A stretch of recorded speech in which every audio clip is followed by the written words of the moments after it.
This meeting is being recorded. Good morning, good afternoon, good evening, folks. Michael Zuber, one rental at a time, back with his good friend Taylor from Life Goal Investments. How you doing, buddy? Doing great, doing great. Excited for this conversation. Yeah, so I don't know if I've shared it with you before, but there's basically two kind of legendary Wall Street guys that if they're mentioned in the title, I'm clicking on that article. One is without doubt Warren Buffett. Yep. But the second one might surprise people. It's actually Ray Dalio from Bridgewater. And he caught my attention. He just had his fund. I think it's Alpha Fund. I think it is. Yeah, that's his flagship. His flagship fund just reported an amazing 32% up in 2022, what? Where most people what's the S&P? What's the S&P right now? Down like 21 or something. Yeah. So he spanked the S&P by 50 basis points or 50%. Yep. And that just goes to show you that the last 2 years, where maybe people were pointing at Ray Dalio and Warren Buffett being out of date, out of touch. No, there's a time when money rains on fools. That was the last 2 years. Now the big boys are coming in to show you what's going on. So thank you for the 32% upside in Q1, Q2. How the hell do you do it? What's going on? Holy smokes. It's an unbelievable number. And people are shouting it from the hills right now, and rightfully so, because again, to your point, the S&P, I don't know what it's at, call it negative 20%. He's up 32%. He's positive 32%. He's not over the S&P by 32%. Positive. Right.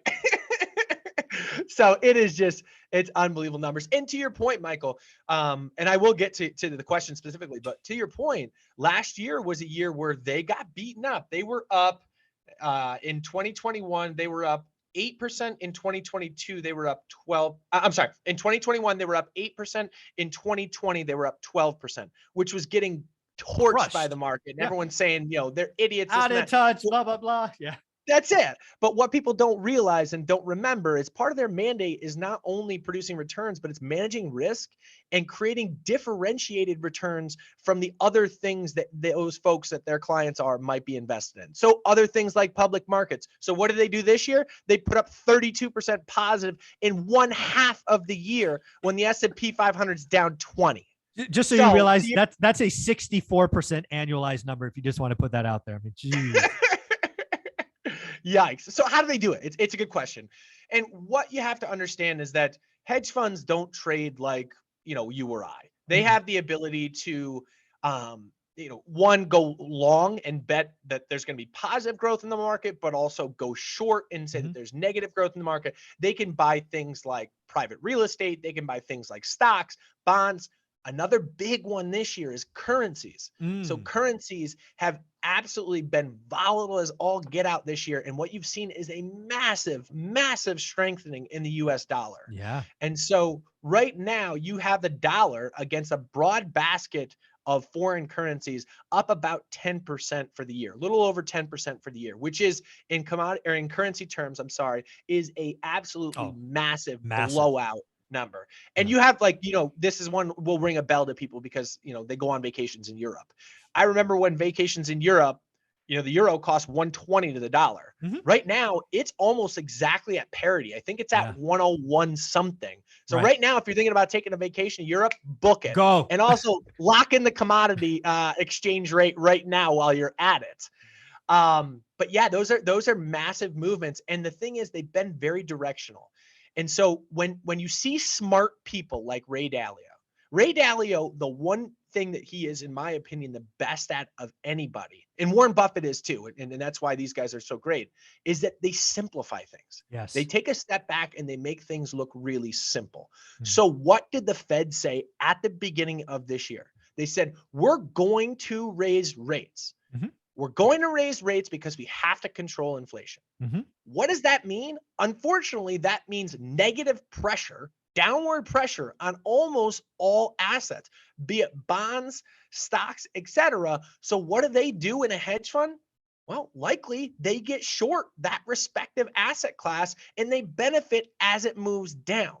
And then they can also get in there and do tactical movements of trying to play oil when it bounces and things. And it's not even to say they're doing that. They simplify it back to the original statement. Yeah. Right now, the Fed's moving rates higher. Don't fight the Fed and get on the other side of the trade.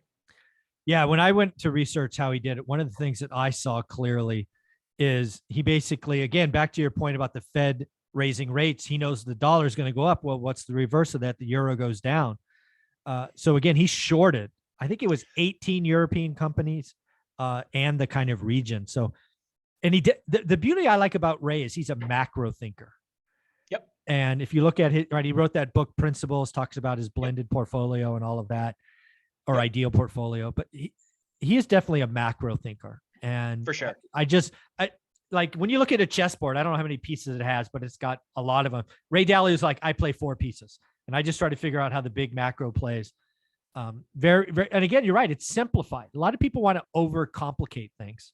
Right. And I don't think Ray Dalio, I mean, again, he has these great YouTube videos, very simple. He breaks it down. He's amazing. He does a great job. So much respect. Up 32% when most folks are down at least 20, and some of y'all are down 70 and 80%. Yeah. And those scary tech names, I mean, those have had implosions, but Ray probably got on the gas when you look at what's going on in Europe. And we've talked at length about this, like the commodity squeeze that they're experiencing right now, specifically in Germany, like is a massive commodity squeeze going on there right now.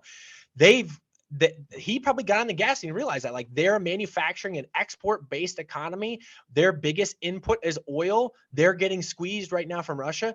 And I read a couple articles, and now this is rumor, but the old Wall Street adage is buy the rumor, sell the news. So who knows how much truth there is to this.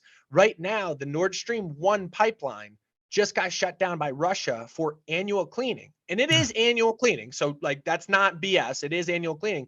But there's rumors right now that Russia may not turn it back on.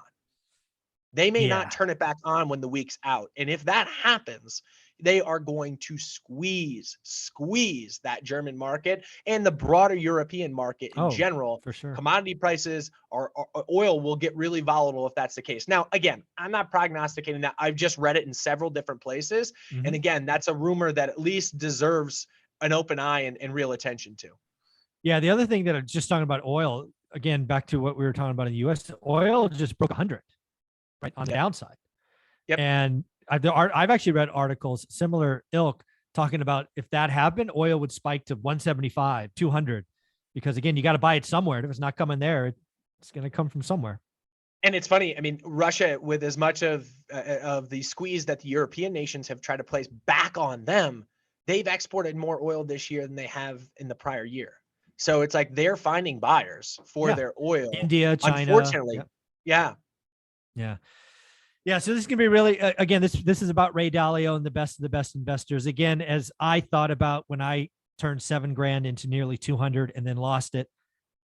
Sometimes it's easy to make money. You just don't realize you're in that market, and then the market turns and you see what the big boys actually do. So I got caught swimming naked, turned 180 into 40. There's a lot of folks that are getting caught this year, but Ray Dalio just doing what he does, up 32%, and the S&P's down 20. So the patience is really impressive. Yeah, patience is pretty awesome. So where can people find you? Yeah, look us up at Life Goal Investments on Instagram. Awesome. Thanks, Taylor.